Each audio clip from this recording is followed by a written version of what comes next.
And we have some breaking news, some stunning news out of London. Andrew Mountbatten Windsor, the former Prince Andrew, has been arrested, presumably in connection with his relationship with Jeffrey Epstein. I want to go straight to our foreign correspondent, James Longman.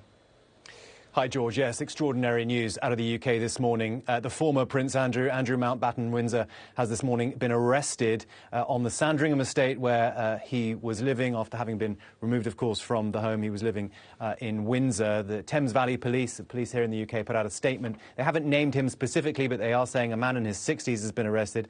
As part of the investigation, they say we have today arrested a man in his 60s from Norfolk on suspicion of misconduct in public office and are carrying out searches at addresses in Berkshire and Norfolk. They say the man remains in police custody at this time. They are not, like I say, naming Andrew, but we know that it is him.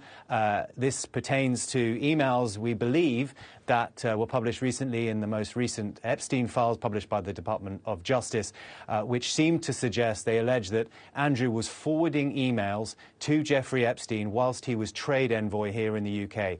Now, as a public official, that is misconduct. That is what the police are alleging. That's the charges that they presumably are bringing to him if they do indeed charge him. He is under arrest and remains in custody for that. We will wait and see what further details they are yet to give us. But, you know, as trade envoy, he spent more than 10 years travelling around the world on behalf of the British government to kind of foment relationships with other countries to better Britain's kind of economic outlook, if you like. That was seen as a member of the royal family could do this. You know, his status would provide Britain with that kind of heft on the world stage. But the emails from the Department of Justice suggest that when he was in these conversations in places like Singapore, Hong Kong, I've got a list here in front of me, other countries that he went to, he would then have these kind of confidential documents in these emails, and then it looks like he was forwarding them on to Jeffrey Epstein, another one here from Vietnam, another from China. So if you look at the date on some of these emails as well, that is what is interesting.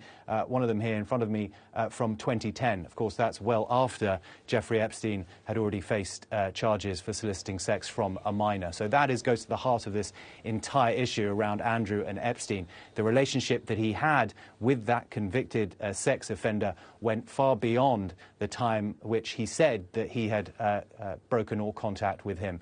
People at home might remember the disastrous interview he gave in 2019 to the BBC, where he said that he had travelled to the United States, to New York, to sever his ties with Jeffrey Epstein, that he was there to basically explain to him that he no longer wanted to be in communication with him. These emails from the Department of Justice suggest that that was not true, that he basically lied about his relationship with Jeffrey Epstein in that interview.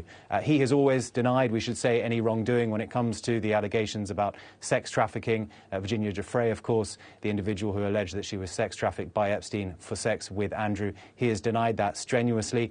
We haven't had comment from him or the palace on these latest allegations about emails to Jeffrey Epstein in his position as trade envoy, but one imagines that at some point today Buckingham Palace will have to release some kind of statement. They are yet to comment. But we are in the extraordinary situation where the brother of the king has been arrested. To my mind, that has never happened in the modern history of the royal family. Certainly, this has shaken this country. It's been a long time coming. I think many people would look at this and say Andrew should have faced justice a long time ago. Many others will say, well, this is a shock today to find that he's been arrested in this way.